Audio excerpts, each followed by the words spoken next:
tangu nizaliwe mimi Rigiji mtoto ya Mau sijaona mtu muongo kama hivi. Huyu mtu anakudanganya na amekuangalia. So many people have tried to blame me kutoka nyumbani. Wewe ulituletea huyu mtu ukasema ni mzuri, unamjua, atatuweka pesa mfukoni, instead ile kidogo ilikuwa kwa mfuko amefanya nini? Sasa watu wananiingilia, wananipigia kelele, lakini mimi najitetea. Mimi nasema sasa mimi ni mtu ya kawaida tu. Just ordinary Kenya. Mtu tu alizaliwa pale wa Munyoro, amesoma hapo, mtu hana mpango yote, sijasoma sana, sina PhD, sina masters. Ndio uongo. Ya kuiba. Lakini kama huyu mtu anaweza danganya mabishop ambaye wamemwagiliwa mafuta na marevere na mapasta, rega tikashagwa na nani?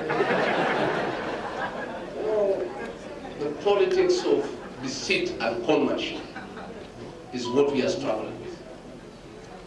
This man came with a Bible. He could sing every song in our mother tongue. Sijui alikuwa anajifundisha saa ngapi. Sasa akifika pale, iko wimbo pale inaitwa Magegania. Sasa anaiba pale, sisi wote tunang'enia, tunamwangalia. Tunasema Mungu ametutumia pala. This man can sing our songs. And he is not one of us. We were very impressed. So hapo ndio tulichanganyikiwa. Sasa mimi kufika pale after 6-8 months nikaanza kuona hii mtu ni nani. Nikaanza kuambia bwana twende pale. Hii maneno ya kutoa pesa watu kwa mfuko tunasema tutaweka tuache. Anasema anakuwa kichwa ngumu. Sema situmalize zile barabara ya Mangao na zile tulianzia, sema hapana, acha kwanza tujenge kidogo. Nakwambia na ile ahadi tulipatia kwa Wakenya, lazima wachana na ahadi hiyo, ilikuwa ni kampeni. Sasa hii maneno yote tulisema kwani inawezekana? Hiyo ni maneno tu. Sio namuuliza, na tukirudi kwa uchaguzi tutaambia watu nini? Sasa hiyo watu tutawapanga.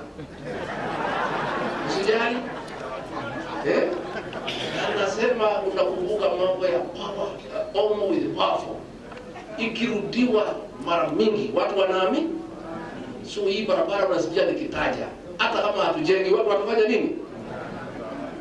Anasema ndio unaona hata ile sabuni imekuja inaitwa Aerial, inaitwa ile Aerial ya homo, because watu waliingia maneno ya homo with. So anasema hii barabara hata kama hatujengi tushinde tukifanya nini? So we are faced with a problem as a country. Na Profesa Kibwana nimesikia ukisema ati hii mtu atatusumbua. Hakuna, si tuko na dawa yake, tunamjua.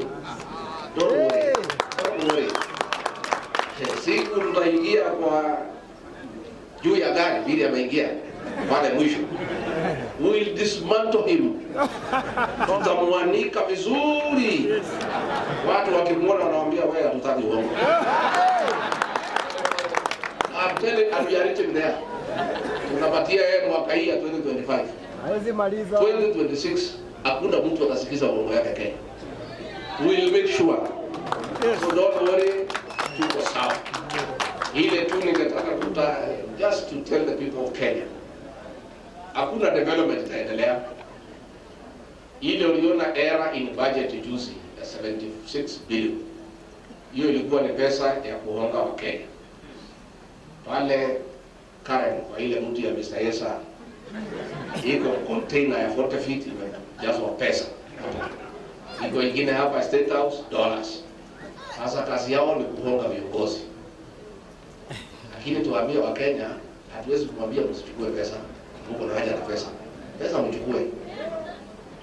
Na pale Karen imewekwa figure.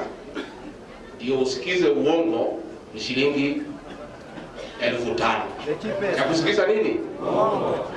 Sasa watu wameruka pale.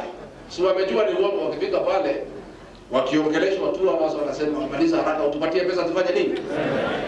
Sasa tunataka kuambia wa Kenya, you cannot listen to lies for 5 hours. At 1,000 per hour to listen to lies. tunataka tusikizane rates ya kusikiza uongo. Sikusikizane rates ya kusikiza uongo. Kwa sababu hii uongo ni mingi sana. Mnatangaza barabara itajengwa na ni uongo tu, lakini mnaweka masaa. So tunataka kuambia wewe Mr. Esa, weka rate ya 2 hours. 2 hours 5,000. Udanganye watu for 2 hours, uwapatie 5,000 wafanye nini? Ukipitisha 2 hours, mnasimama mnasema pesa ifanye nini? Tumekubaliana? Tumekubaliana. Ya sasa ama 1 hour. Na watu wanasema 2 hours is too much for 5,000. Sasa pale State House iko dollars. Hapo inalipwa in dollars. Na nafikiri ni hii ya gold hii ya Sudan. So pale pia pale sasa naye rais weke rate. Yeah, $1,000. Watu wasikize nini? Because ni uongo peke yake. Then hizo hoteli tufungue mwaka 2025 na 2026. December hizo hoteli mbili tufanye nini? Tufunge. Tuwangojee pale Pademe. Na nimeona waziri hapo akitukana Gen Z akisema ati they are hooligans. Wewe utamvisit hawa Gen Z ndio dawa yenu. Pale Pademe. Hawa